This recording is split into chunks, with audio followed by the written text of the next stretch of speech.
ನನಗಾಶ್ರಯವೇ, ಭಯವಿಲ್ಲ ನನಗೆಂದಿಗೂ. ಕರ್ತನಾಮ ನನಗಾಶ್ರಯವೇ, ಭಯವಿಲ್ಲ ನನಗೆಂದಿಗೂ. ಯೆಹೋವಾ ಶಮ್ಮ ಜೊತೆಯಲ್ಲೇ ಇರುವನು. ಯೆಹೋವಾ ಶಮ್ಮ ಜೊತೆಯಲ್ಲೇ ಇರುವನು. ಕೊರತೆ ಇಲ್ಲ ನನಗೆ, ಕೊರತೆ ಇಲ್ಲ, ಭಯವಿಲ್ಲ, ಯಾವ ಭಯವೂ ಇಲ್ಲ. ನಾಮ ನನಗಾಶ್ರಯವೇ, ಭಯವಿಲ್ಲ ನನಗೆಂದಿಗೂ. ಕರ್ತನಾಮ ನನಗಾಶ್ರಯವೇ, ಭಯವಿಲ್ಲ ನನಗೆಂದಿಗೂ. ಕರ್ತನಾಮ ನನಗಾಶ್ರಯವೇ, ಭಯವಿಲ್ಲ ನನಗೆಂದಿಗೂ. ಪ್ರೀತಿಸುವೆ ಯೇಸು ರಾಜ, ನಿನ್ನನ್ನೇ ಪ್ರೀತಿಸುವೆ. ಹೌದು ಡ್ಯಾಡಿ,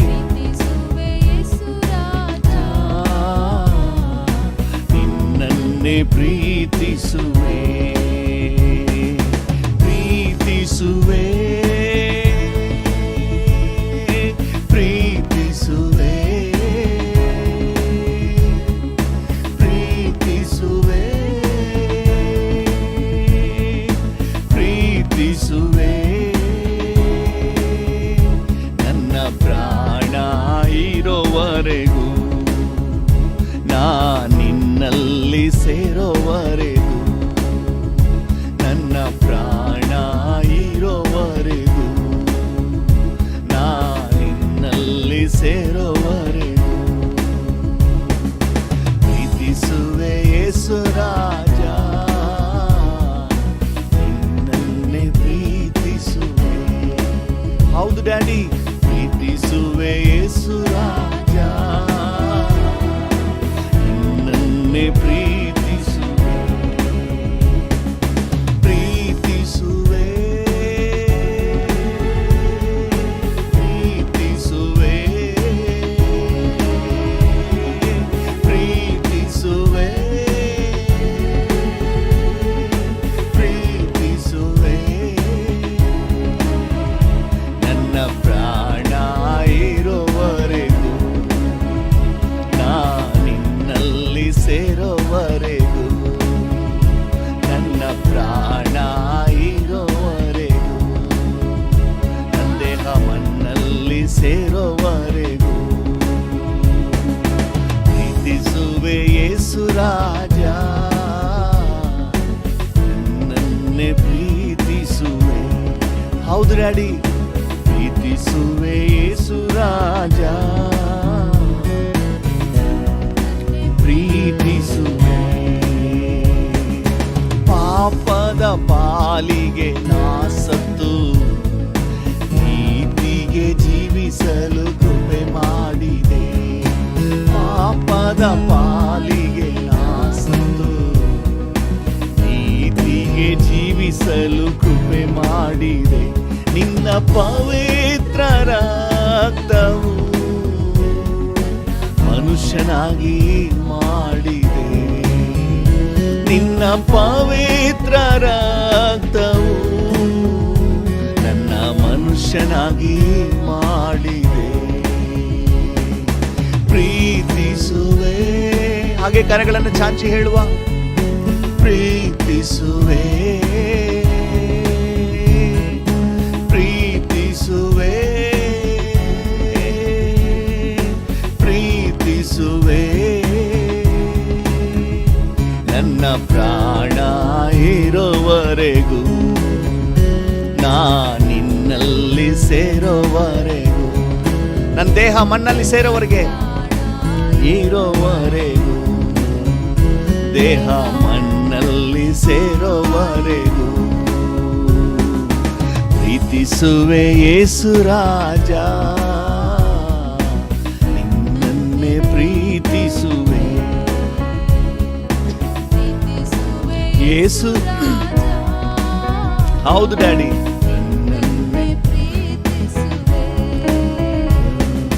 ಹೆಚ್ಚಳ ಪಡುವುದು ನಿನ್ನಲ್ಲೇ, ಕಂತ ತಗ್ಗಿಸಿಕೊಳ್ಳುವೆ ನಿನ್ನಲ್ಲೇ. ಹೆಚ್ಚಳ ಪಡುವುದು ನಿನ್ನಲ್ಲೇ, ನನ್ನ ತಗ್ಗಿಸಿಕೊಳ್ಳುವೆ ನಿನ್ನಲ್ಲೇ. ನನ್ನ ಜೀವಮಾನವೆಲ್ಲ ನನ್ನೇ ಸಂಪಾದಿಸುವೆ. ನನ್ನ ಜೀವಮಾನವೆಲ್ಲ ನಿನ್ನನ್ನೇ ಸಂಪಾದಿಸುವೆ. ಪ್ರೀತಿಸುವೆ ಪ್ರೀತಿಸುವೆ. ಹೌದು ಡ್ಯಾಡಿ. ಪ್ರೀತಿಸುವೆ ಯೇಸಪ್ಪ, ಪ್ರೀತಿಸುವೆ. ನನ್ನ ಪ್ರಾಣ ಇರೋವರೆಗೂ, ನಾ ನಿನ್ನಲ್ಲಿ ಸೇರೋವರೆಗೂ, ಪ್ರಾಣ ಇರೋವರೆಗೂ, ದೇಹ ಮನ್ನಲ್ಲಿ ಸೇರೋವರೆಗೂ ಪ್ರೀತಿಸುವೆ ಯೇಸು ರಾಜ, ನಿನ್ನನ್ನೇ ಪ್ರೀತಿಸುವೆ. ಯೇಸು ರಾಜ, ನಿನ್ನನ್ನೇ ಪ್ರೀತಿಸುವೆ. ಸೇನಾಧೀಶ್ವರ ಯೆಹೋವನೇ, ನನ್ನಯ ಪ್ರೀತಿಯ ಕರ್ತನೇ, ನಿನ್ನ ಪ್ರಸನ್ನತೆಯು ಎಷ್ಟೊಂದು ಸುಂದರವು. ಸೇನಾಧೀಶ್ವರ ಯೆಹೋವನೇ, ನನ್ನಯ ಪ್ರೀತಿಯ ಕರ್ತನೇ, ನಿನ್ನ ಪ್ರಸನ್ನತೆಯು ಎಷ್ಟೊಂದು ಸುಂದರವು.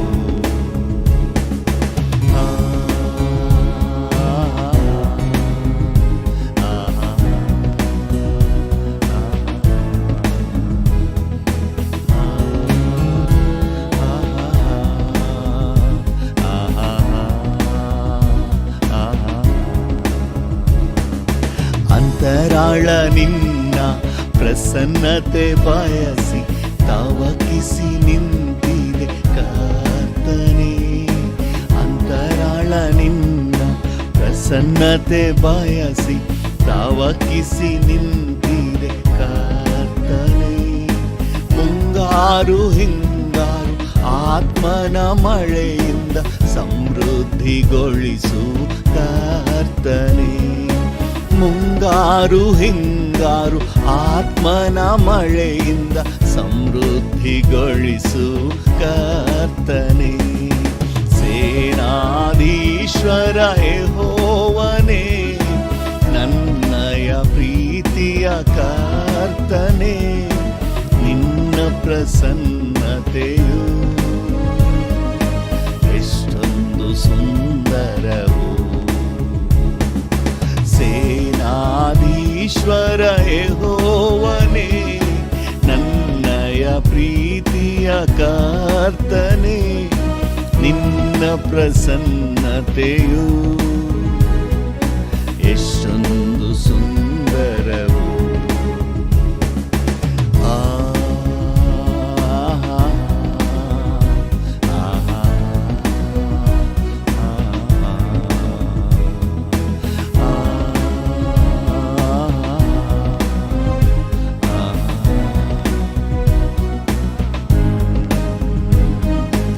ಅಪಮಾನ ನಿಂದನೆ ದೂಷಣೆ ಸಹಿಸಲು ಕೃಪೆ ನೀಡುವ ನಿನ್ನ ಪ್ರಸನ್ನತೆ. ಅಪಮಾನ ನಿಂದನೆ ದೂಷಣೆ ಸಹಿಸಲು ಬಲ ನೀಡುವ ನಿನ್ನ ಪ್ರಸನ್ನತೆ. ಹೃದಯದ ಭಾರವ ಇಳಿಯ ಮಾಡುವ ಮಹೋನ್ನತ ಮಹಿಮೆಯ ಪ್ರಸನ್ನತೆ. ಹೃದಯದ ಭಾರವ ಇಳಿಯ ಮಾಡು ಮಹೋನ್ನತ ಮಹೋನ್ನತ ಮಹಿಮೆಯ ಪ್ರಸನ್ನತೆ. ಸೇನಾಧೀಶ್ವರ ಯೆಹೋವನೇ, ನನ್ನಯ ಪ್ರೀತಿಯ ಕರ್ತನೇ, ನಿನ್ನ ಪ್ರಸನ್ನತೆಯು ಎಷ್ಟೊಂದು ಸುಂದರವು. ಸೇನಾಧೀಶ್ವರ ಯೆಹೋವನೇ, ನನ್ನಯ ಪ್ರೀತಿಯ ಕರ್ತನೇ. ಹೌದು ಡ್ಯಾಡಿ, ಎಷ್ಟೊಂದು ಸುಂದರವು.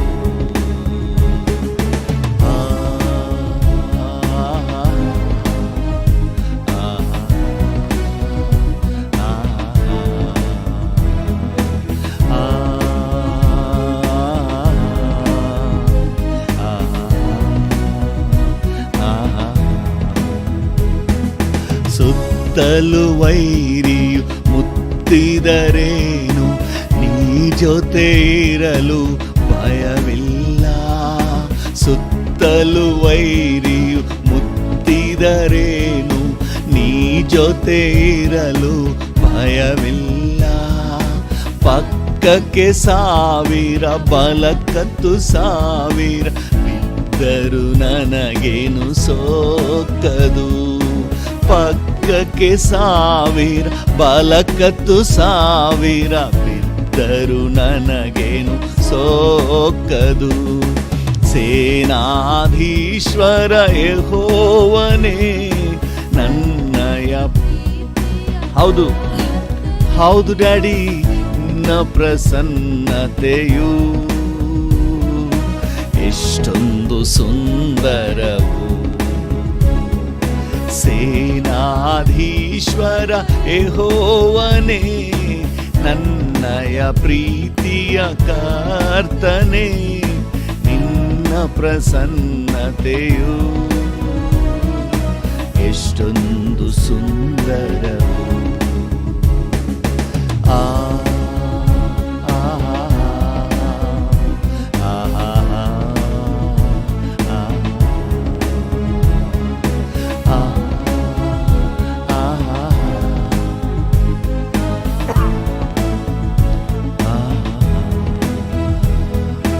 ಅಪಮಾನ ನಿಂದನೆ ದೂಷಣೆ ಸಹಿಸಲು ಬಲ ನೀಡುವ ನಿನ್ನ ಪ್ರಸನ್ನತೆ. ಅಪಮಾನ ನಿಂದನೆ ದೂಷಣೆ ಸಹಿಸಲು ಬಲ ನೀಡುವ ನಿನ್ನ ಪ್ರಸನ್ನತೆ. ಹೃದಯದ ಭಾರವ ಇಳಿಯ ಮಾಡುವ ಮಹೋನ್ನತ ಮಹಿಮೆಯ ಪ್ರಸನ್ನತೆ. ಹೃದಯದ ಭಾರವ ಇಳಿಯ ಮಾಡುವ ಮಹೋನ್ನತ ಮಹಿಮೆಯ ಪ್ರಸನ್ನತೆ. ಸೇನಾಧೀಶ್ವರ ಯೆಹೋವನೇ, ಎಸ್ ಲಾರ್ಡ್, ಹೌದಪ್ಪ, ಎಸ್ ಲಾರ್ಡ್, ಎಷ್ಟೊಂದು ಸುಂದರವು. ಸೇನಾಧೀಶ್ವರ ಯೆಹೋವನೇ, ನನ್ನಯ ಪ್ರೀತಿಯ ಕರ್ತನೇ, ನಿನ್ನ ಪ್ರಸನ್ನತೆಯು ಎಷ್ಟೊಂದು ಸುಂದರವು.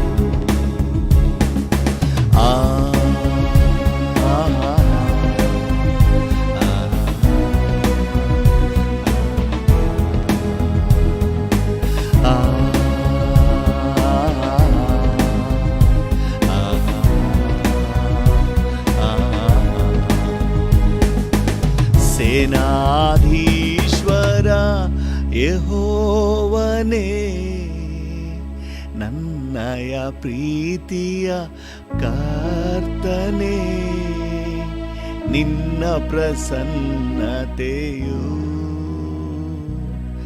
ಎಷ್ಟೊಂದು ಸುಂದರವು, ಎಷ್ಟೊಂದು ಸುಂದರವು, ಎಷ್ಟೊಂದು ಸುಂದರವು. ನಿನ್ನ ಸಾನ್ನಿಧ್ಯ ಸುಂದರ, ನಿನ್ನ ಪ್ರಸನ್ನತೆ ರಮ್ಯ. ನಿನ್ನ ಕೃಪೆ ನಮಗೆ ಆಧಾರ. ಈ ಮುಂಜಾನೆ ವೇಳೆಯಲ್ಲಿ ಡ್ಯಾಡಿ ನಿನಗೆ ವಂದನೆ ವಂದನೆ. ನಾವೆಂಥ ಭಾಗ್ಯವಂತರಪ್ಪ, ನಮಗೆಂಥ ಸೌಭಾಗ್ಯಪ್ಪ. ನಿಮ್ಮಂಥ ಒಳ್ಳೆಯವರು ಯಾರಿದ್ದಾರೆ ಡ್ಯಾಡಿ. Hallelujah, thank you. ವಂದನೆ ವಂದನೆ, ಹಾಲೆಲೂಯಾ. ಸುತ್ತಲೂ ವೈರಿಯು ಮುತ್ತಿದರೇನು, ನೀ ಜೊತೆ ಇರಲು ಭಯವಿಲ್ಲ. ಎಸ್ಟಡಿ, ಸುತ್ತಲೂ ವೈರಿಯು ಮುತ್ತಿದರೇನು, ನೀ ಜೊತೆ ಇರಲು ಭಯವಿಲ್ಲ. ಪಕ್ಕಕ್ಕೆ 1000 ಬಲಕ್ಕತ್ತು 1000 ಬಿದ್ದರು ನನಗೇನು ಸೋಕದು. ನನ್ನ ಪಕ್ಕಕ್ಕೆ 1000 ಬಲಕ್ಕತ್ತು 1000 ಸತ್ತರು ನನಗೇನು ಸೋಕದು.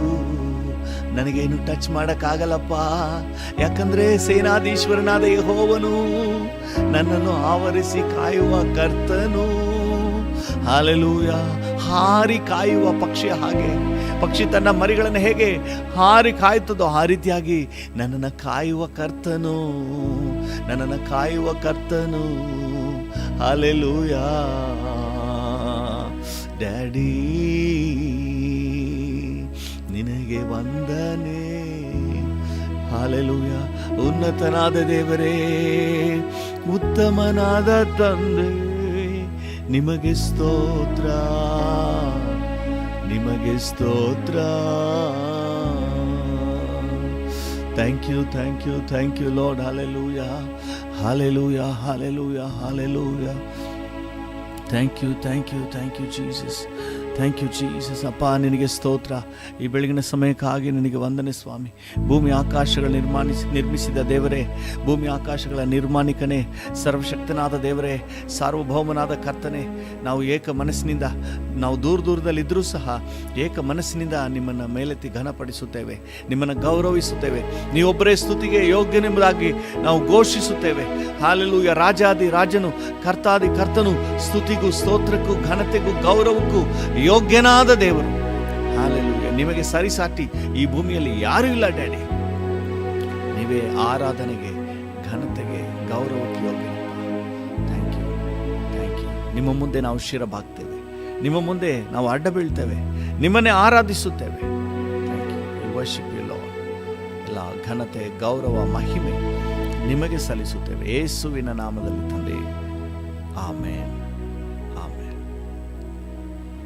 ಆಮೆನ್. ಹಾಲೆಲೂಯಾ.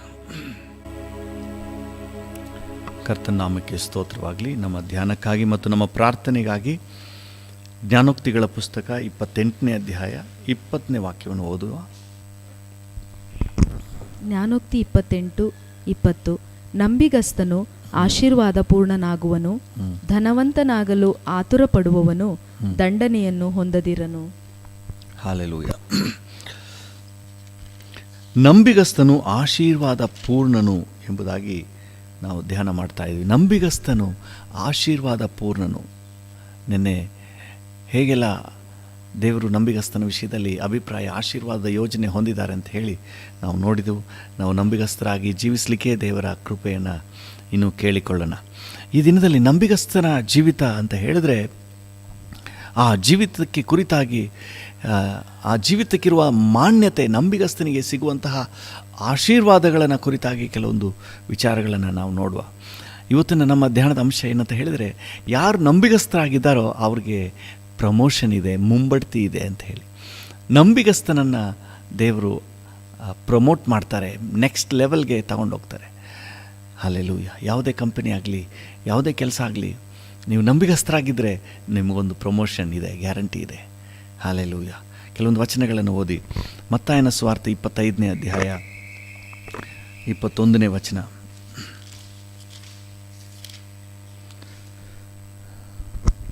ಮತ್ತಾಯ 25:21. ಅವನ ದಣಿಯು ಬಲ ನಂಬಿಗಸ್ತನಾದ ಒಳ್ಳೆ ಆಳು ನೀನು. ಸ್ವಲ್ಪ ಕೆಲಸದಲ್ಲಿ ನಂಬಿಗಸ್ತನಾಗಿದ್ದಿ. ಸ್ವಲ್ಪ ಕೆಲಸದಲ್ಲಿ ನಂಬಿಗಸ್ತನಾಗಿದ್ದಿ. ದೊಡ್ಡ ಕೆಲಸದಲ್ಲಿ ನಿನ್ನನ್ನು ಇಡುತ್ತೇನೆ. ಈಗ ದೊಡ್ಡ ಕೆಲಸದಲ್ಲಿ ಇಡುತ್ತೇನೆ. ಸ್ವಲ್ಪದರಲ್ಲಿ ನಂಬಿಗಸ್ತನಾಗಿದ್ದವನಿಗೆ ನೆಕ್ಸ್ಟ್ ಇರೋದು ದೊಡ್ಡ ಕೆಲಸದಲ್ಲಿ ನಂಬಿಗಸ್ತಿ, ದೊಡ್ಡ ಕೆಲಸದಲ್ಲಿ ಜವಾಬ್ದಾರಿಕೆ.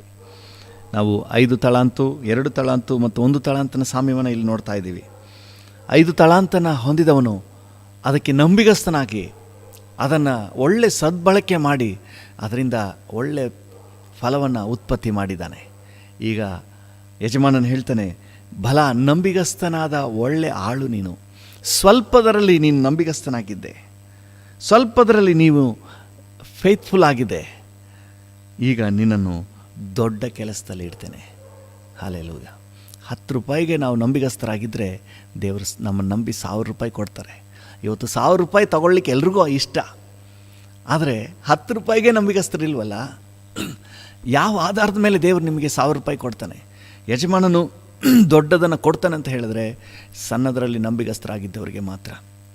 ಇವತ್ತು ದೊಡ್ಡ ಸ್ಥಾನದಲ್ಲಿ ಜವಾಬ್ದಾರಿಕೆಯಲ್ಲಿ ಇರುವವ್ರನ್ನ ನೋಡುವಾಗ ಎಲ್ಲರಿಗೂ ಆಸೆ, ನಾನು ಆ ಥರ ದೊಡ್ಡ ಜವಾಬ್ದಾರಿಕೆಯಲ್ಲಿ ಬರಬೇಕು, ದೊಡ್ಡ ಸ್ಥಾನದಲ್ಲಿ ನಿಲ್ಲಬೇಕು ಅಂತ ಹೇಳಿ. ಸಣ್ಣದರಲ್ಲಿ ದೇವರು ಸಣ್ಣ ಸಣ್ಣ ಅವಕಾಶಗಳ ಕೊಟ್ಟದರಲ್ಲಿ ನಾವು ನಂಬಿಗಸ್ತರಾಗಿದ್ದರೆ ನಿಶ್ಚಯವಾಗಿ ದೇವರು ದೊಡ್ಡದರಲ್ಲಿ ನಮ್ಮನ್ನು ತಗೊಂಡೋಗಿ ನಿಲ್ಲಿಸಲಿಕ್ಕೆ ಶಕ್ತನಾಗಿದ್ದಾನೆ. ಹಲ್ಲೆಲೂಯಾ. ಆ ದೊಡ್ಡ ಸ್ಥಾನವನ್ನು ಆಸೆ ಪಡುವುದಕ್ಕಿಂತ ಮುಂಚೆ ನಮಗೆ ಕೊಟ್ಟಿರುವ ಸಣ್ಣ ಸ್ಥಾನದಲ್ಲಿ ನಾವು ನಂಬಿಗಸ್ತರಾಗಿರಲಿಕ್ಕೆ ಜಾಗ್ರತೆ ಉಳ್ಳವರಾಗಿರುವ ನಾವು ನಂಬಿಗಸ್ತರಾಗಿದ್ದರೆ ನಿಶ್ಚಯವಾಗಿ ದೊಡ್ಡದರಲ್ಲಿ ತಗೊಂಡೋಗಿ ದೇವರು ನಿಲ್ಲಿಸ್ತಾನೆ. ಹಲ್ಲೆಲೂಯಾ. ಕರ್ತನ ನಾಮಕ್ಕೆ ಸ್ತೋತ್ರವಾಗಲಿ. ನೋಡಿ, 2 ತಲಾಂತು ಹೊಂದಿದವನಿಗೂ ಕೂಡ ಯಜಮಾನನು ಅದನ್ನೇ ಹೇಳ್ತಾನೆ 23ನೇ ವಚನದಲ್ಲಿ. ಅವನ ದಣಿಯು ಅವನಿಗೆ, ಬಲ ನಂಬಿಗಸ್ತನಾದ ಒಳ್ಳೆ ಆಳು ನೀನು. ಅವನು 2 ತಲಾಂತ ಹೊಂದಿದ್ದ, ಆ 2ಕ್ಕೆ ನಂಬಿಗಸ್ತ. 2 ತಲಾಂತ ಹೊಂದಿದವನು 5ಕ್ಕೆ ಲೆಕ್ಕ ಕೊಡಬೇಕಾಗಿಲ್ಲ. 2 ತಲಾಂತ ತನಗೆ ಏನು ವಹಿಸಲ್ಪಟ್ಟಿದೆ ಅಷ್ಟಕ್ಕೆ ನಂಬಿಗಸ್ತನು. 10 ರೂಪಾಯಿ ನಮ್ಗೆ ಕೊಟ್ಟಿದ್ರೆ 10 ರೂಪಾಯಿಗೆ ನಾವು ನಂಬಿಗಸ್ತರು. ಒಂದು ಸೈಕಲ್ ಕೊಟ್ಟಿದ್ರೆ ಸೈಕಲ್ಗೆ ನಂಬಿಗಸ್ತರಾಗಿ ಸೈಕಲ್ ನಿಟ್ಟು ಏನೇನು ಸೇವೆ ಮಾಡಲಿಕ್ಕೆ ಸಾಧ್ಯವೋ, ಎಷ್ಟೆಷ್ಟು ಓಡಾಡ್ಲಿಕ್ಕೆ ಸಾಧ್ಯವೋ ಅಷ್ಟು ಓಡಾಡ್ಬಿಡ್ಬೇಕು. ಸೈಕಲ್ ತೊಗೊಂಡೋಗಿ ಮೂಲೆಯಲ್ಲಿ ನಿಲ್ಲಿಸ್ಬಿಟ್ಟು ಕಾರ್ ಬರುತ್ತೆ ಅಂತ ಕಾಯ್ತಾ ಇದ್ರೆ ಅದು ಸಾಧ್ಯನೇ ಇಲ್ಲ. ಸಾಧ್ಯನೇ. ನೀವು ಆತ್ಮಿಕವಾಗಿ ಒಳ್ಳೆಯ ಸೇವೆಯಲ್ಲಿ ಉನ್ನತ ಸ್ಥಾನದಲ್ಲಿರುವವ್ರನ್ನಾಗಲಿ, ಸಮಾಜದಲ್ಲಿ ಒಳ್ಳೆಯ ಸ್ಥಾನದಲ್ಲಿರುವವ್ರನ್ನಾಗಲಿ ನೀವು ಹೋಗಿ ಕೇಳಿ ನೋಡಿ, ಒಂದು ದಿನದಲ್ಲಿ ಅವ್ರನ್ನ ದೇವರು ತೆಗೆದು ಮೇಲಕ್ಕೆ ಕೂರಿಸಿಲ್ಲ. ದೇವರು ಸಣ್ಣ ಸಣ್ಣ ಅವಕಾಶಗಳನ್ನು ಕೊಡ್ತಾನೆ. ಅದರಲ್ಲಿ ನಂಬಿಗಸ್ತರಾಗಿದ್ದಾಗ ದೇವರು ನೆಕ್ಸ್ಟ್ ಲೆವೆಲ್ಗೆ ಆ ರೀತಿಯಾಗಿ ದೇವರು ಪ್ರಮೋಟ್ ಮಾಡಿ ಮೇಲಕ್ಕೆ ತಗೊಂಬರ್ತಾನೆ. ಈ 2 ತಲಾಂತು ಹೊಂದಿದವನು ಸಹ ಆ 2 ತಲಾಂತಿಗೆ ನಂಬಿಗಸ್ತನಾಗಿ ಅವನು ದುಡಿದು ಆ ಪ್ರತಿಫಲವನ್ನು ತಂದು ತೋರಿಸ್ತಾನೆ. ಆಗ ಯಜಮಾನನು ಹೇಳ್ತಾನೆ, ಬಲ ನಂಬಿಗಸ್ತನಾದ ಒಳ್ಳೆ ಆಳು ನೀನು, ಸ್ವಲ್ಪ ಕೆಲಸದಲ್ಲಿ ನಂಬಿಗಸ್ತನಾಗಿದ್ದಿ, ನಿನ್ನನ್ನು ದೊಡ್ಡ ಕೆಲಸದಲ್ಲಿ ಇಡ್ತೇನೆ. ಹಲ್ಲೆಲೂಯಾ. ನೀವೊಂದು ಕಂಪನಿಯಲ್ಲಿ ಕೆಲಸ ಮಾಡ್ತಾ ಇರ್ಬೋದು, ಅಥವಾ ಒಂದು ಸಂಸ್ಥೆಯಲ್ಲಿ ಕೆಲಸ ಮಾಡ್ತಾ ಇರ್ಬೋದು. ನಿಮಗೆ ಆಸೆ ದೊಡ್ಡ ಸ್ಥಾನ ಸಿಗಬೇಕು ಅಂತ, ನಮಗೂ ಆ ಪೋಸ್ಟ್ ಸಿಗಬೇಕು, ನನಗೇನು ಕಡಿಮೆ ಆಗಿದೆ, ನನಗೆ ಟ್ಯಾಲೆಂಟ್ ಇಲ್ವಾ, ನನಗೆ ವಾಕ್ಚಾತುರ್ಯ ಇಲ್ವಾ, ನನಗೆ ಕೆಪಾಸಿಟಿ ಇಲ್ವಾ? ಎಲ್ಲ ಇದೆ. ಕೆಪಾಸಿಟಿಯನ್ನು ನೋಡಿ ಅಲ್ಲ, ನಿಮ್ಮ ನಂಬಿಗಸ್ತಿಕೆಯನ್ನು ನೋಡಿ. ನಿಮ್ಮ ನಂಬಿಗಸ್ತಿಕೆನೇ ಅಲ್ಲಿ ಬಹಳ ಮುಖ್ಯವಾಗಿ ಬರೋದು. ನಂಬಿಗಸ್ತಿಕೆಯನ್ನು ನೋಡಿ ದೊಡ್ಡ ಕೆಲಸವನ್ನು ಕೊಡ್ತಾನೆ. ಅದರಿಂದಾಗಿ ಈ ರಹಸ್ಯವನ್ನು ದೇವರ ಮಕ್ಕಳಾಗಿ ನಾವು ಅರ್ಥ ಮಾಡ್ಕೊಳ್ಬೇಕು. ಸಣ್ಣದರಲ್ಲಿ ನೀವು ಒಂದು ಸಣ್ಣ ಇನ್ಸ್ಟಿಟ್ಯೂಷನಲ್ಲಿ ಕೆಲಸ ಮಾಡ್ತಾ ಇರ್ಬೋದು, ನಿಮಗೇನೇನು ಜವಾಬ್ದಾರಿಗಳು ಕೊಡಲ್ಪಟ್ಟಿದೆ ಪ್ರತಿಯೊಂದರಲ್ಲಿ ಜಸ್ಟ್ ನಂಬಿಗಸ್ತರಾಗಿದ್ಬಿಡಿ. ಆಮೇಲೆ ನೋಡಿ ಪ್ರಮೋಷನ್ ಹೇಗೆ ಬರ್ತದೆ ಅಂತ ಹೇಳಿ. ನಿಮ್ಮ ವಿದ್ಯಾಭ್ಯಾಸ ಇಟ್ ಡಸಂಟ್ ಮ್ಯಾಟರ್, ಮುಖ್ಯ ಅಲ್ಲ. ನಿಮ್ಮ ಹತ್ರ ಇರುವ ಹಣಬಲ ಮುಖ್ಯ ಅಲ್ಲ, ನಿಮಗಿರುವಂಥ ಜನಬಲ ಮುಖ್ಯ ಅಲ್ಲ. ದೇವರು ನಿಮ್ಮ ನಂಬಿಗಸ್ತಿಕೆಯನ್ನು ಗುರುತಿಸ್ತಾನೆ. ಅಲ್ಲೆಲ್ಲೂ ಎಲ್ಲಿ ನಂಬಿಗಸ್ತಿಕೆ ಇದೆಯೋ ಅಲ್ಲಿ ಒಂದು ಪ್ರಮೋಷನ್ ಇದೆ. ಚಿಕ್ಕದರಲ್ಲಿ ನಂಬಿಗಸ್ತರಾಗಿರುವಾಗ ದೊಡ್ಡದರಲ್ಲಿ ಇರ್ತಾನೆ. ಹಲ್ಲೆಲೂಯಾ. ದೇವ್ರ ನಾಮಕ್ಕೆ ಸ್ತೋತ್ರವಾಗಲಿ. ಆದರೆ ಈ ನಂಬಿಗಸ್ತಿಕೆ ಇಲ್ಲದೇ ಇರುವವನ ಕುರಿತಾಗಿ ಬೈಬಲ್ ಏನು ಹೇಳ್ತದೆ ಅಂದರೆ 30ನೇ ವಚನ, 1 ತಲಾಂತು ಹೊಂದಿದವನು ಅವನ ವಿಷಯವಾಗಿ 30ನೇ ವಚನ, ಅದೇ 25ನೇ ಅಧ್ಯಾಯ, ಮತ್ತಾಯ 25:30 ಏನು ಹೇಳ್ತದೆ? ಮತ್ತು ಕೆಲಸಕ್ಕೆ ಬಾರದ ಈ ಆಳನ್ನು, ಕೆಲಸಕ್ಕೆ ಬಾರದ ಆಳು. ಹಲ್ಲೆಲೂಯ. ನೀವು ನೆನೆಸ್ಬೋದು, ಕೊಡಿ ನಾನು ನಿಭಾಯಿಸ್ತೀನಿ, ಯಾಕೆ ನನ್ನ ಕೈಲಾಗುತ್ತೆ, ನನಗೂ ಜವಾಬ್ದಾರಿಕೆ ಕೊಡಿ. ಚಿಕ್ಕದ್ರಲ್ಲೇ ಪ್ರೂವ್ ಆಗ್ಬಿಟ್ಟಿದೆ ಕೆಲಸಕ್ಕೆ ಬಾರದ ಆಳು ಅಂತ ಹೇಳಿ. ಈ ಅಪನಂಬಿಗಸ್ತಿಕೆಯಿಂದ ಇರುವವರಿಗೆ ಸತ್ಯವೇದ ಕೊಡುವ ಸರ್ಟಿಫಿಕೇಟ್ ಕೆಲಸಕ್ಕೆ ಬಾರದ ಆಳು. ಸೊ ಅದರಿಂದಾಗಿ ನಿಮ್ಮನ್ನು ಕೆಲಸಕ್ಕೆ ಉಪಯೋಗಿಸೋಕ್ಕಾಗಲ್ಲ, ನೆಕ್ಸ್ಟ್ ಲೆವೆಲ್ನಲ್ಲಿ ಉಪಯೋಗಿಸಲಿಕ್ಕೆ ಸಾಧ್ಯ ಇಲ್ಲ, ನೆಕ್ಸ್ಟ್ ಲೆವೆಲ್ನಲ್ಲಿ ಉಪಯೋಗಿಸೋಕ್ಕಾಗಲ್ಲ. ಈ ನಂಬಿಗಸ್ತಿಕೆ ಮಾತ್ರ ಇದ್ಬಿಟ್ರೆ ನಿಮ್ಮನ್ನು ನಂಬಿ ಎಲ್ಲ ಜವಾಬ್ದಾರಿಕೆಗಳನ್ನ ಕೂಡ ಯಜಮಾನ ಕೊಟ್ಬಿಡ್ತಾನೆ. ನೀವು ಆದಿಕಾಂಡದಲ್ಲಿ ಒಂದು ಸಂಭವವನ್ನು ನೋಡಿ, ಆದಿಕಾಂಡ 39ನೇ ಅಧ್ಯಾಯ 4ನೇ ವಚನ. ಆದಿಕಾಂಡ 39:4. ಅವನ ದಣಿಯು ತಿಳಿದು ಅವನ ಮೇಲೆ ದಯೆ ಇಟ್ಟು ಅವನನ್ನು ಸ್ವಂತ ಸೇವಕನನ್ನಾಗಿ ನೇಮಿಸಿಕೊಂಡನು. ಸ್ವಂತ ಸೇವಕನಾಗಿ ಯೋಸೇಫನನ್ನು, ಪೋಟಿಫರನ್ನು ಸ್ವಂತ ಸೇವಕನನ್ನಾಗಿ ಮಾಡಿಕೊಂಡನು. ಇದಲ್ಲದೆ ಆ ದಣಿಯು ಅವನಿಗೆ ತನ್ನ ಮನೆಯಲ್ಲಿ ಪಾರುಪತ್ಯವನ್ನು ಕೊಟ್ಟು, ತನ್ನ ಮನೆಯಲ್ಲಿ ಪಾರುಪತ್ಯವನ್ನು ಜವಾಬ್ದಾರಿಕೆಯನ್ನು ಕೊಟ್ಟು, ತನ್ನ ಆಸ್ತಿಯನ್ನೆಲ್ಲ ಅವನ ವಶಕ್ಕೆ ಒಪ್ಪಿಸಿದನು. ತನ್ನ ಆಸ್ತಿಯನ್ನೆಲ್ಲ ಅವನ ವಶಕ್ಕೆ ಒಪ್ಪಿಸಿದನು. ಒಂದು ಒಳ್ಳೆ ಜವಾಬ್ದಾರಿಕೆ ಕೊಡ್ತಾ ಇದ್ದಾನೆ. ಅವನು ಯೋಸೇಫನನ್ನು ತನ್ನ ಮನೆಯ ಮೇಲೆಯೂ ಆಸ್ತಿಯ ಮೇಲೆಯೂ ಅಧ್ಯಕ್ಷನಾಗಿ ಇಟ್ಟಂದಿನಿಂದ ಯೆಹೋವನು ಯೋಸೇಫನ ನಿಮಿತ್ತವಾಗಿ ಆ ಐಗುಪ್ತನ ಮನೆಯನ್ನು ಅಭಿವೃದ್ಧಿಗೆ ತಂದನು. ಮನೆಯಲ್ಲಾಗಲಿ, ಚೆನ್ನಾಗಿ ಗಮನಿಸಿ, ಈಗ ಗಮನಿಸಿ, ಮನೆಯಲ್ಲಾಗಲಿ ಹೊಲದಲ್ಲಾಗಲಿ ಅವನಿಗಿದ್ದ ಎಲ್ಲಾದರ ಮೇಲೆ ಯೆಹೋವನ ಆಶೀರ್ವಾದ ಉಂಟಾಯಿತು. ಅವನು ತನ್ನ ಆಸ್ತಿಯನ್ನೆಲ್ಲ ಯೋಸೇಫನ ವಶಕ್ಕೆ ಒಪ್ಪಿಸಿದನು. ಈಗ ಇರೋದು ರಹಸ್ಯ. ಅವನು ತನ್ನ ಆಸ್ತಿಯನ್ನೆಲ್ಲ ಯೋಸೇಫನ ವಶಕ್ಕೆ ಒಪ್ಪಿಸಿದನು. ಇವನು ತನ್ನ ಬಳಿಯಲ್ಲೇ ಇದ್ದದ್ದರಿಂದ ತಾನು ತಿನ್ನುವ ಆಹಾರ ಒಂದನ್ನೇ ಹೊರತು, ನೋಡಿ, ಪೋಟಿಫರನು ತಾನು ತಿನ್ನುವ ಆಹಾರ ಒಂದನ್ನೇ ಹೊರತು ಬೇರೆ ಯಾವುದನ್ನೂ ಚಿಂತಿಸಲಿಲ್ಲ. ಎಲ್ಲ ಜೋಸೆಫ್ ನೋಡ್ಕೊಬಿಡ್ತಿದ್ದ. ಹಲ್ಲೆಲೂಯಾ. ಬೇರೆ ಎಲ್ಲವನ್ನ ಯೋಸೇಫನ್ ನೋಡ್ಕೊಳ್ತಾ ಇದ್ದ. ಸ್ವಲ್ಪ ಜವಾಬ್ದಾರಿಕೆ ಕೊಡ್ತಾನೆ. ಒಂದೇ ದಿನದಲ್ಲಿ ಎಲ್ಲವನ್ನು ಕೊಟ್ಬಿಡಲ್ಲ. ಸಣ್ಣ ಸಣ್ಣ ಜವಾಬ್ದಾರಿ ಕೊಡುವಾಗ ಆ ಜವಾಬ್ದಾರಿಕೆಯಲ್ಲಿ ನಂಬಿಗಸ್ತನಾಗಿ ಕಾರ್ಯನಿರ್ವಹಿಸುವಾಗ ಒಂದು ದೇವರ ಕೃಪೆ ಅವನ ಮೇಲಿತ್ತು, ಯೋಸೇಫನ ಮೇಲಿತ್ತು. ಅವನು ಕಾರ್ಯಸಿದ್ಧಿ ಉಳ್ಳವನಾದನು. ಅವನು ಎಲ್ಲ ಕೆಲಸಗಳು ಸಫಲ ಆದವು. ಇದಲ್ಲದೆ ಇವನು ಪ್ರತಿಯೊಂದರಲ್ಲೂ ನಂಬಿಗಸ್ತನಾಗಿದ್ದನು. ಏಕೆಂತ ಹೇಳಿ ನೀವು ಕೆಳಗಡೆ ವಚನ ಓದಿದಾಗ ಗೊತ್ತಾಗುತ್ತೆ. ಪೋಟಿಫರ್ನ ಹೆಂಡತಿ ಇವನನ್ನು ತಪ್ಪು ದಾರಿಗೆ ಎಳೀಲಿಕ್ಕೆ ಪ್ರಯತ್ನ ಮಾಡಿದಾಗ ಅವನು ಯಾವ ಕಾರಣಕ್ಕೂ ಒಪ್ಪಿಕೊಳ್ಳೋದಿಲ್ಲ. ಅವನು ತನ್ನ ಯಜಮಾನನಿಗೆ ನಂಬಿಗಸ್ತನಾಗಿದ್ದ. ತನ್ನ ಯಜಮಾನನಿಗೆ ದ್ರೋಹ ಮಾಡಲಿಕ್ಕೆ, ತನ್ನನ್ನು ನೇಮಿಸಿದ ದೇವರಿಗೆ ದ್ರೋಹ ಮಾಡಲಿಕ್ಕೆ ಅವನು ಸಿದ್ಧವಾಗಿರಲಿಲ್ಲ. ಅವನಿಗೆ ಅವಕಾಶ ಇತ್ತು, ಆದರೆ ಅವನು ನಂಬಿಗಸ್ತನಾಗಿದ್ದ. ಅದರಿಂದ ತಿನ್ನುವ ಆಹಾರ ಬಿಟ್ಟು ಬೇರೆ ಯಾವುದೇ ವಿಷಯದಲ್ಲೂ ಕೂಡ ಈ ಪೋಟಿಫರ್ನಿಗೆ ಚಿಂತೆ ಇಲ್ಲ. ಮಿಕ್ಕಿದೆಲ್ಲ he will take care. Joseph will take care. ನಿಮ್ಮನ್ನು ಕುರಿತು ನಿಮ್ಮ ಯಜಮಾನರಿಗೆ, ನಿಮ್ಮ ಬಾಸ್ಗೆ ಆ ಥರ ನಂಬಿಕೆ ಬರುತ್ತಾ? ನೀವು ಬಯಸ್ತಿರಲ್ಲ, ನನಗೆ ಆ ಸ್ಥಾನ ಕೊಟ್ಟಿಲ್ಲ, ಈ ಪೋಸ್ಟ್ ಕೊಟ್ಟಿಲ್ಲ, ನನ್ನನ್ನು ಮೇಲೆ ಕಿಟ್ಟಿಲ್ಲ, ನನ್ನನ್ನು ಲೆಕ್ಕಕ್ಕೆ ತಗೊಂಡಿಲ್ಲ, ನೀವು ಬೇಜಾರು ಮಾಡ್ಕೋತಾ ಇದ್ದೀರಿಲ್ಲ. ನಿಮಗೆ ನಿಮ್ಮನ್ನು ನಂಬಿ ಆ ಸ್ಥಾನ ಕೊಡಲಿಕ್ಕೆ ನೀವು ಅಷ್ಟರ ಮಟ್ಟಿಗೆ ನಂಬಿಗಸ್ತರಾಗಿದ್ದೀರಾ? ಸ್ಥಾನವನ್ನು ಯೋಚನೆ ಮಾಡ್ತೀವಿ. ನನಗೆ ಆ ಸ್ಥಾನ ಕೊಟ್ಟಿಲ್ಲ, ಈ ಪೋಸ್ಟ್ ಕೊಟ್ಟಿಲ್ಲ. ಪೋಸ್ಟೆಲ್ಲ ತಾನಾಗಿ ಬರ್ತದೆ. ನಂಬಿಗಸ್ತಿಕೆಯನ್ನು ನಾವು ಕಲ್ತ್ಕೊಂಡ್ರೆ ಸಾಕು. ಹಲ್ಲೆಲೂಯಾ. ನಾವು ನಂಬಿಗಸ್ತರಾಗಿದ್ದರೆ ಸಾಕು.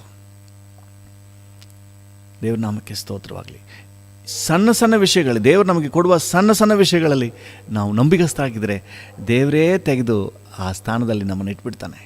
ನಾವು ಅದಕ್ಕಾಗಿ ಒದ್ದಾಡಬೇಕಾಗಿಲ್ಲ, ಪರದಾಡಬೇಕಾಗಿಲ್ಲ. ದೇವರು ನಮ್ಮನ್ನು ಹಾಗೆ ತೆಗೆದಿಟ್ಬಿಡ್ತಾನೆ ರೀ. ನಿಮಗೇನು ಕೊಟ್ಟಿದ್ದಾನೆ ಸಣ್ಣ ಜವಾಬ್ದಾರಿಕೆ, ಅದನ್ನು ನಂಬಿಗಸ್ತಿಕೆಯಿಂದ ನೀವು ಮಾಡಿರಿ. ಅದರಲ್ಲಿ ಫೇತ್ಫುಲ್ ಆಗಿರಿ. ಡಬಲ್ ಗೇಮ್ ಬೇಡ. ಯಜಮಾನ ಇದ್ದಾಗ ಒಂದು, ಇಲ್ದಿದ್ದಾಗ ಒಂದೆಲ್ಲ ಬೇಡ. ಅದು ಇವತ್ತೆಲ್ಲ ನಾಳೆ ಸಿಕ್ಕಾಕೊಬಿಡ್ತದೆ. ನಾಟಕ ಜಾಸ್ತಿ ದಿನ ಉಳಿಯೋದಿಲ್ಲ. ಏನಿದ್ರು ಆ ಯಥಾರ್ಥತೆಯಿಂದ ನಿಮ್ಗೆ ಕೊಟ್ಟಂಥ ಜವಾಬ್ದಾರಿಕೆನ ಉತ್ತಮವಾಗಿ ನಿರ್ವಹಿಸಿ, ಆಮೇಲೆ ನೋಡಿ ನಿಮ್ಮ ಸ್ಥಾನ ಎಲ್ಲಿಗೆ ಹೋಗುತ್ತೆ ಅಂತ ಹೇಳಿ. ಇಲ್ಲಾಂದರೆ ನೀವು ಏನೇ ಮುಗ್ಗರಿಸಿದ್ರೂ ಮೇಲೆ ಹೋಗೋಕ್ಕಾಗಲ್ಲ.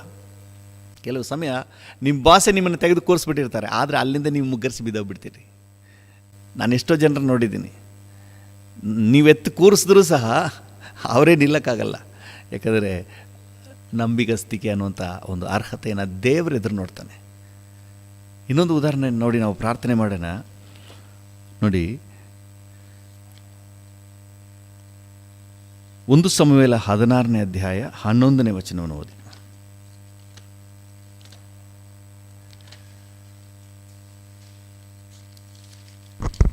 ಒಂದು ಸಮುವೇಲ 16:11.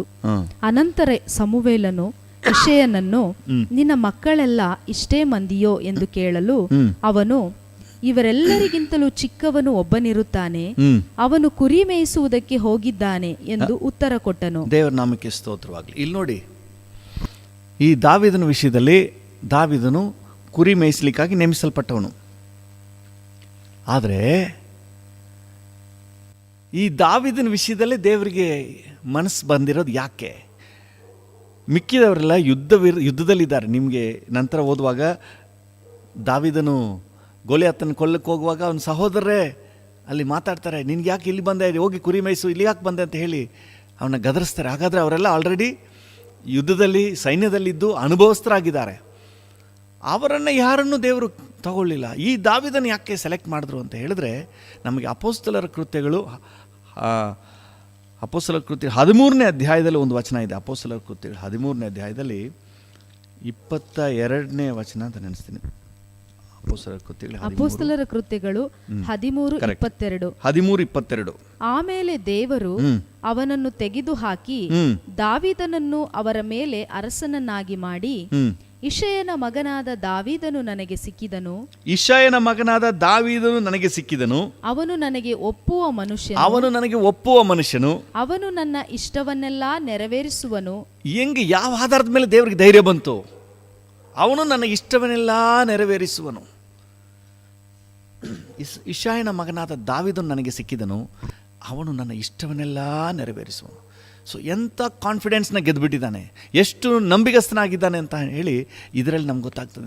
ದೇವರ ಹೃದಯವನ್ನೇ ಗೆದ್ದುಬಿಟ್ಟಿದ್ದಾನಲ್ಲ, ಇವನು ಕೊಟ್ಟರೆ ಇವನು ಮಾಡ್ತಾನೆ, ಇವನು ನಂಬಿಗಸ್ತನಾಗಿರ್ತಾನೆ, ನನ್ನ ಜನರನ್ನ ನಡೆಸ್ತಾನೆ ಅಂತ ಹೇಳಿ ದೇವರಿಗೆ ಹೇಗೆ ನಂಬಿಕೆ ಬಂತು? ಇದೇ ವಚನ ಈಗ ಓದಿದ್ರಲ್ಲ, 1 ಸಮುವೇಲ 16ನೇ ಅಧ್ಯಾಯ 11ನೇ ವಚನ.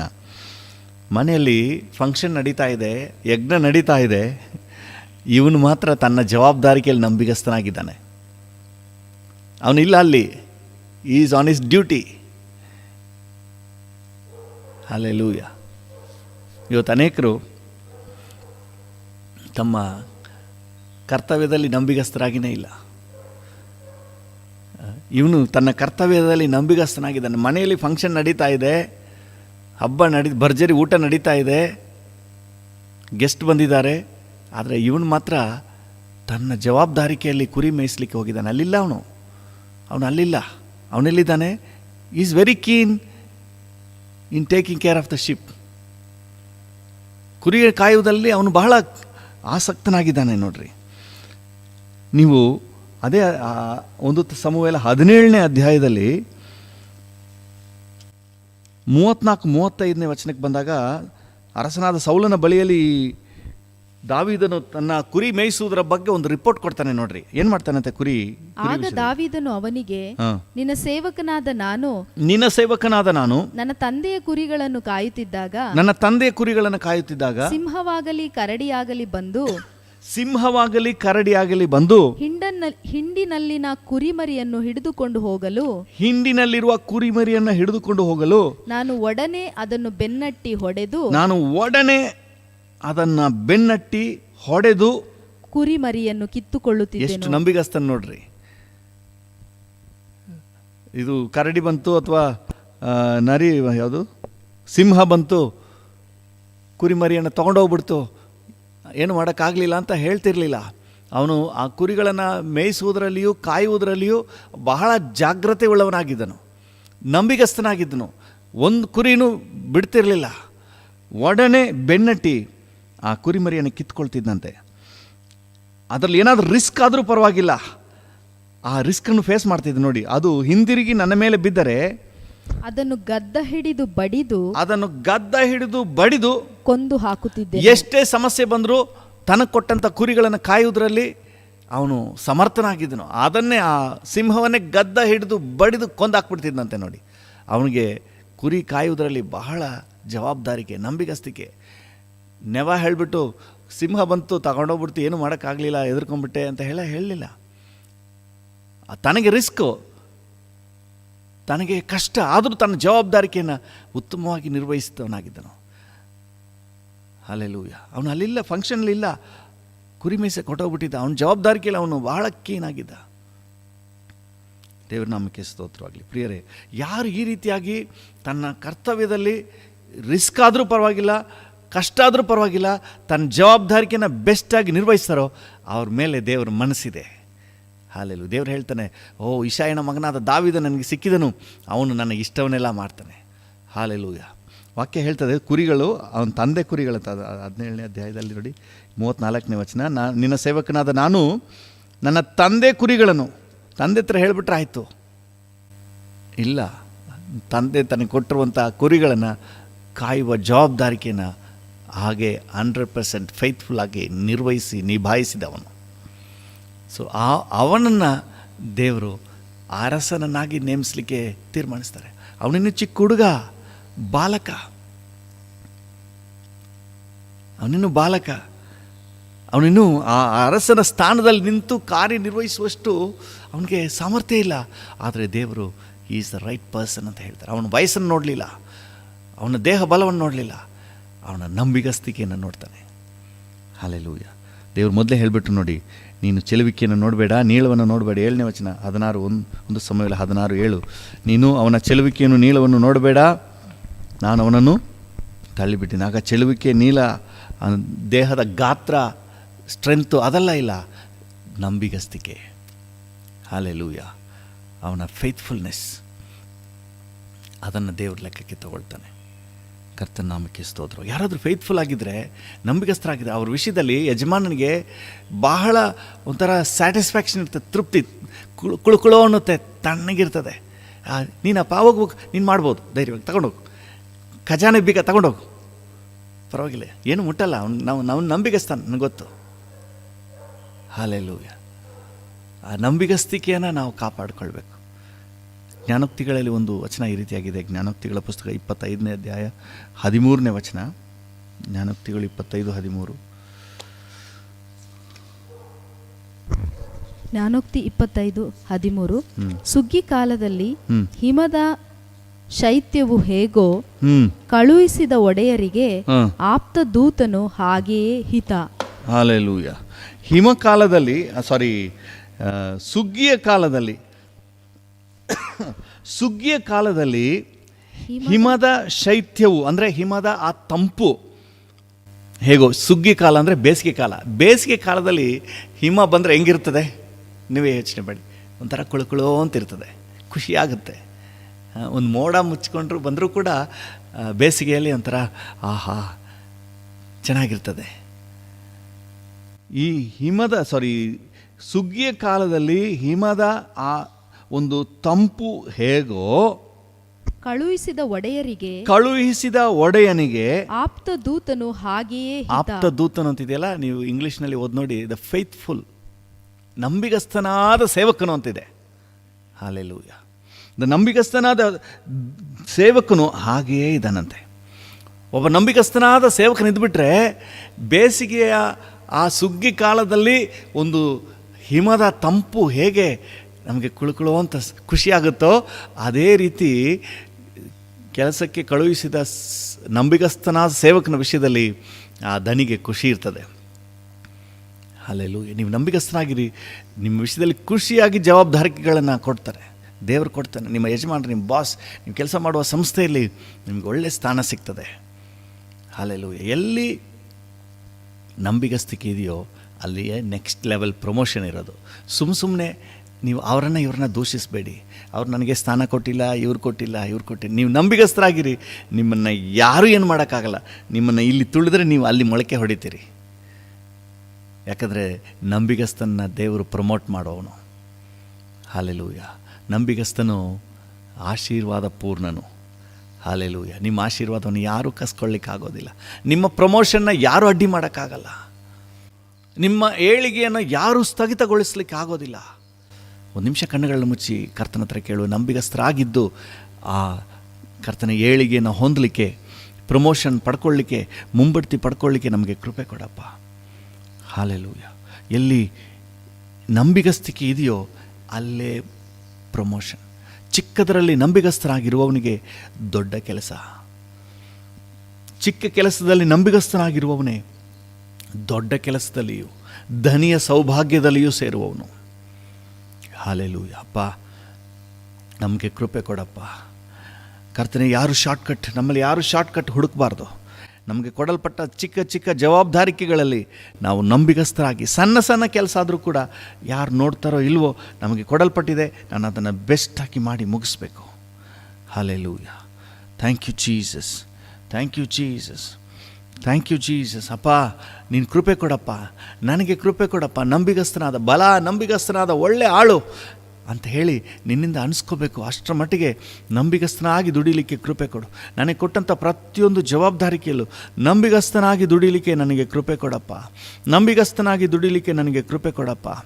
ಹಾಲೆಲೂಯ. ಕೇಳಿ, ನೀವು ಯಾವುದಾದ್ರೂ ಕಂಪನಿಯಲ್ಲಿ ಕೆಲಸ ಮಾಡ್ತಾಯಿದ್ರೆ, ನನ್ನ ಕಂಪನಿಯಲ್ಲಿ ನಾನೊಬ್ಬ ನಂಬಿಗಸ್ತನಾದ ಕಾರ್ಯಕರ್ತನಾಗಿರಲಿಕ್ಕೆ, ಒಬ್ಬ ಕೆಲಸದ ಆಳಾಗಿರಲಿಕ್ಕೆ, ನಂಬಿಗಸ್ತನಾದ ಜವಾಬ್ದಾರಿಕೆಯುಳ್ಳ ಒಂದು ಕೆಲಸವನ್ನು ನಿರ್ವಹಿಸಲಿಕ್ಕೆ ನನಗೆ ಕೃಪೆ ಕೊಡಪ್ಪ ಅಂತ ಕೇಳಿ. ಹಾಲೆಲೂಯ. ನಂಬಿಗಸ್ತಿಕೆಯನ್ನು ನನಗೆ ಅನುಗ್ರಹಿಸಪ್ಪ, ನನಗೆ ಕೃಪೆ ಕೊಡು ಸ್ವಾಮಿ. ಆ ಭಾಗ್ಯ ಕೊಡು. ನಂಬಿಗಸ್ತನಾಗಿ ನಾನು ನೆಲೆ ನಿಲ್ಲಲಿಕ್ಕೆ ನನಗೆ ಅನುಗ್ರಹ ಕೊಡಪ್ಪ. ಹಾಲೆಲೂಯ. ಕೃಪಾ ಸಂಪನ್ನನಾದ ದೇವರೇ, ನನಗೆ ಆ ಕೃಪೆ ಕೊಡಪ್ಪ. ನಾನು ನಂಬಿಗಸ್ತನಾಗಿ ನನ್ನ ಕರ್ತವ್ಯಗಳನ್ನು ನಿರ್ವಹಿಸಲಿಕ್ಕೆ ನನಗೆ ಕೃಪೆ ಕೊಡು. ನನ್ನ ಜೊತೆ ಸೇರಿ ಯಾರೆಲ್ಲ ಪ್ರಾರ್ಥನೆ ಮಾಡ್ತಾ ಇದ್ದಾರೋ ಅವರೆಲ್ಲರಿಗೂ ನಂಬಿಗಸ್ತರಾಗಿರಲಿಕ್ಕೆ ಕೃಪೆ ಕೊಡು ಸ್ವಾಮಿ.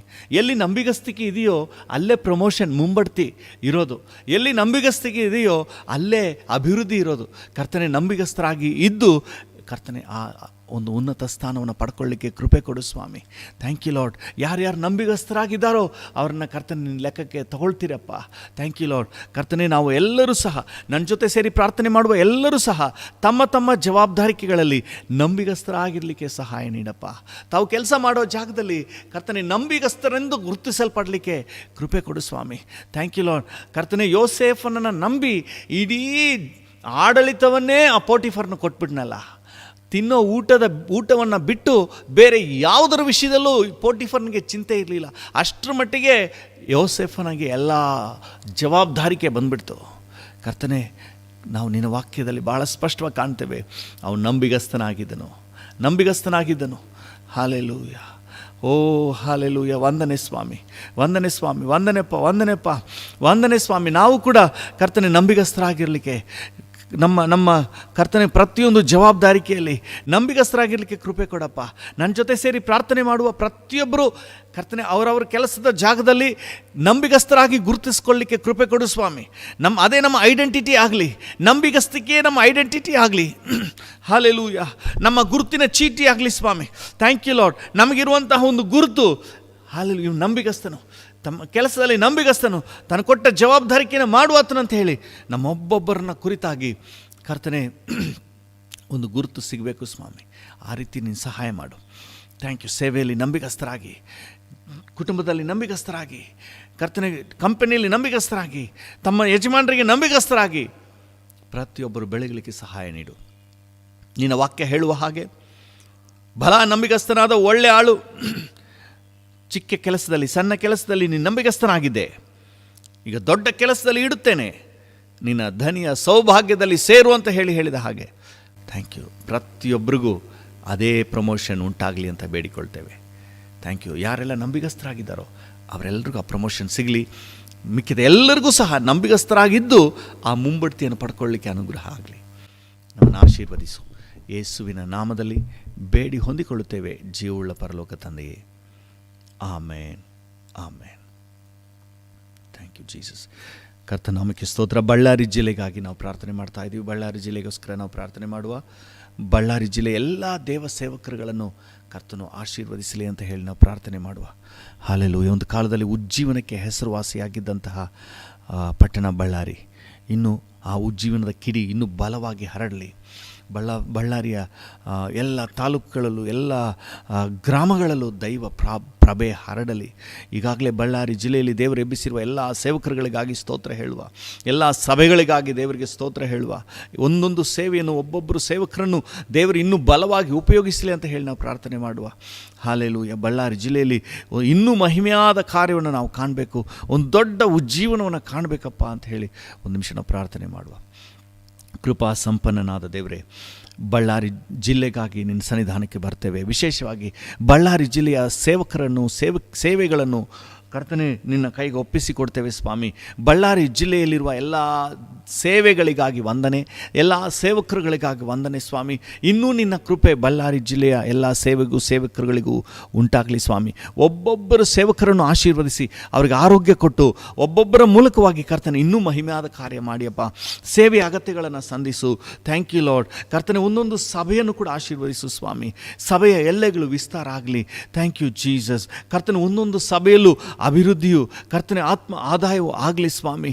Thank you. ಒಂದೊಂದು ಸಭೆ ಮೂಲಕ ಇನ್ನೂ ಅನೇಕ ಅಂಗ ಸಭೆಗಳು ಆಗಲಿ ಕರ್ತನೆ. Thank you Lord. ಒಂದೊಂದು ಸಭೆ ಮೂಲಕ ಅನೇಕ ಸೇವಕರುಗಳು ಎದ್ದೇಳಲಿ ಕರ್ತನೆ. Thank you Lord. ಸೇವಕರುಗಳನ್ನು ಆಶೀರ್ವದಿಸಪ್ಪ. ಸೇವೆಯ ಅಗತ್ಯಗಳನ್ನು ಸಂಧಿಸು ಸ್ವಾಮಿ. Thank you. ನಿನ್ನ ಮಕ್ಕಳಾಗಿ ನಾವೆಲ್ಲರೂ ಏಕ ಮನಸ್ಸಿನಿಂದ ಬಳ್ಳಾರಿ ಜಿಲ್ಲೆಯ ಎಲ್ಲ ಸೇವೆಗಳನ್ನು ಆಶೀರ್ವದಿಸುತ್ತೇವೆ, ಸೇವಕರುಗಳನ್ನು ಆಶೀರ್ವದಿಸುತ್ತೇವೆ, ಸೇವಕರುಗಳನ್ನು ನಿನ್ನ ಕೃಪಾಸ್ತಲು ಒಪ್ಪಿಸುತ್ತೇವೆ. ಒಳ್ಳೆ ಆರೋಗ್ಯ ಕೊಟ್ಟು ಅಭಿವೃದ್ಧಿಪಡಿಸು. ಬಳ್ಳಾರಿ ಜಿಲ್ಲೆಯಲ್ಲಿ ಒಂದು ದೊಡ್ಡ ಉಜ್ಜೀವನವನ್ನು ನಾವು ಕಾಣಲಿಕ್ಕೆ ಸಹಾಯ ನೀಡಿ. ಯೇಸುವಿನ ನಾಮದಲ್ಲಿ ಪ್ರಾರ್ಥಿಸುತ್ತೇವೆ ತಂದೆಯೇ. Amen, amen. Thank you Lord. ಕರ್ತನೆ, ಈ ದಿನ ನಮ್ಮೊಂದಿಗೆ ಸೇರಿ ಪ್ರಾರ್ಥನೆ ಮಾಡುತ್ತಿರುವ ಪ್ರತಿಯೊಬ್ಬರೂ ನಿನ್ನ ಕೈಗೊಪ್ಪಿಸ್ತೇವೆ. ಎಲ್ಲರಿಗೂ ಈ ದಿನ ಶುಭ ದಿನ ಆಗಿರಲಿ, ಈ ದಿನ ಸಮಾಧಾನದ ದಿನ ಆಗಿರಲಿ. ಕರ್ತನೆ, ಈ ದಿನ ಶುಭದ ದಿನ, ಸಮಾಧಾನ ದಿನ ಅಂತ ನಾವು ಡಿಕ್ಲೇರ್ ಮಾಡ್ತೇವೆ. ನೀವು ಹಾಗೆ ಅದನ್ನು ಆಶೀರ್ವದಿಸಿ. Thank you Lord. ಈ ದಿನ ವಾಕ್ಯದ ದಿನ, ನಿನ್ನ ಸಾನ್ನಿಧ್ಯದ ದಿನ, ನಿನ್ನ ಕೃಪೆಯನ್ನು ಸವಿಯುವ ದಿನ. Thank you. ಈ ದಿನ ನಿನ್ನ ದಿನ. Thank you. ನೀವು ನಮ್ಮನ್ನು ನಡೆಸಿ. ನಿಮಗೆಲ್ಲ ಘನತೆ, ಗೌರವ, ಮಹಿಮೆ, ಆರಾಧನೆಯನ್ನು ಸಲ್ಲಿಸುತ್ತೇವೆ ಯೇಸುವಿನ ನಾಮದಲ್ಲಿ ತಂದೆಯೇ. ಆಮೇನ್, ಆಮೇನ್. ನನ್ನ ಮನವೇ ಯೆಹೋವನನ್ನು ಕೊಂಡಾಡು, ನನ್ನ ಸರ್ವೇಂದ್ರಿಗಳೇ ಆತನ ಪರಿಶುದ್ಧ ನಾಮವನ್ನು ಕೀರ್ತಿಸಿರಿ. ನನ್ನ ಮನವೇ ಯೆಹೋವನನ್ನು ಕೊಂಡಾಡು, ಆತನು ಮಾಡಿದ ಉಪಕಾರಗಳಲ್ಲಿ ಒಂದನ್ನೂ ಮರೆಯಬೇಡ. ಆಮೇನ್, ಆಮೇನ್. ನಮ್ಮ ತಂದೆಯಾದ ದೇವರ ಪ್ರೀತಿ, ಪ್ರಭು ಯೇಸುವಿನ ಕೃಪೆ, ಪರಿಶುದ್ಧಾತ್ಮನ ಐಕ್ಯತೆ, ಅನ್ಯೋನ್ಯತೆ, ಸಮಾಧಾನ ಇಂದು ಸದಾಕಾಲವೂ ನಮ್ಮೆಲ್ಲರ ಸಂಗಡ ಇರಲಿ. ಆಮೇನ್.